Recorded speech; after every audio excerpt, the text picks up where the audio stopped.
my name is Cynthia. Today I'm going to talk about the case study report. We are in Group 3. Our title is FIFA Corruption Scandal. Our course name is Integrity and Anti-Corruption course. Our course code is MPU2342. Our lecturer is Mr. Lai Pit.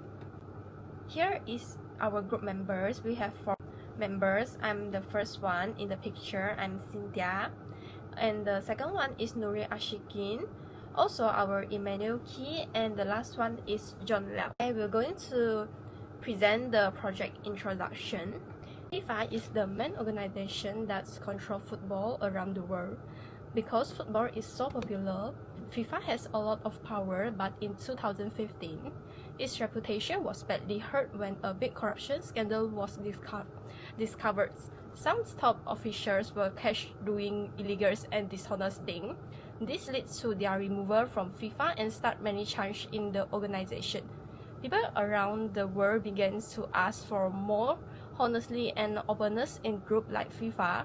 These papers look at what happens in the scandal, who was involved, how it worked, how effect it had, and what changes were made of fairness.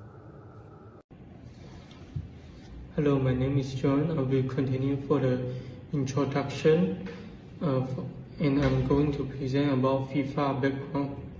So what is FIFA? FIFA was founded in 1904. It managed big international football tournaments like the World Cup, which is watched worldwide. But in 2015, FIFA faced a huge corruption scandal. On May 27, Swiss police arrested top FIFA officials in Zurich. Over 40 people were charged for crimes like bribery and money laundering.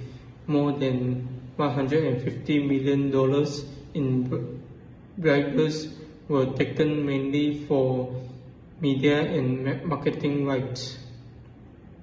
So the second slide, we will talk about key individuals in the FIFA corruption scandal. The first person will be Sepp Blatter. Sepp Blatter was FIFA president from 1998 to 2015. He wasn't charged by the US, but FIFA banned him. He paid $2 million to switch friends to Michael Platini without a proper contract. This shows poor financial control. The second is Jack Warner. Jack Warner was FIFA vice president and head of CONCACAF. CONCACAF means Confederations of North, Central America and Caribbean Association Football. He was accused of taking $10 million from South Africa for their World Cup bid in 2010. He used the money for himself instead of football development. The third person is Chuck Blazer. Chuck Blazer was a key insider. He was charged with tax fraud but helped the FBI as an informant. He secretly recorded other officials and admitted to taking bribes. The fourth person is Jeffrey Webb. Jeffrey Webb replaced Jack Warner. He was arrested in 2015 and admitted to taking bribes for marketing deals. He used the money to live a luxury lifestyle. The last person is Nicolas Leos. Nicolas Leos lead South American football like CONMEBOL. It means South America Football Confederation. He was accused of taking bribes for Copa America TV rights. He avoided being sent to the US and died in Paraguay in 2019. I finished my slide. I will pass to Emmanuel to continue the presentation. Thank you. So, the FIFA scandal involved top officials accepting bribes in exchange for broadcasting and marketing rights. These payments were disguised as consulting or legal fee and routed through offshore shell companies. Many transactions went through US banks, allowing the US Department of Justice to launch a major investigation.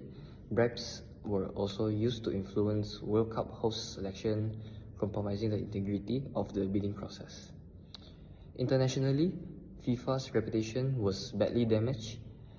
Major sponsors withdrew, global trust in sport governance declined, and multiple countries began criminal investigations. And as for the local impacts, countries like South Africa and several Latin America faced backlash. South Africa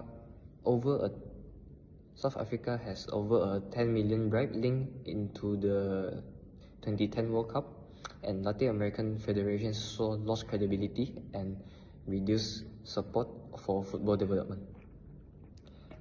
Legally, the scandal involved money laundering, racketeering, and bribery across borders, with US authorities playing a key role due to the involvement of US banks. Ethically, it exposed FIFA's lack of oversight and transparency, highlighting the urgent need for governance reforms and accountability in global sport. So, after the big FIFA corruption scandal, the organization made some changes to clean up its image.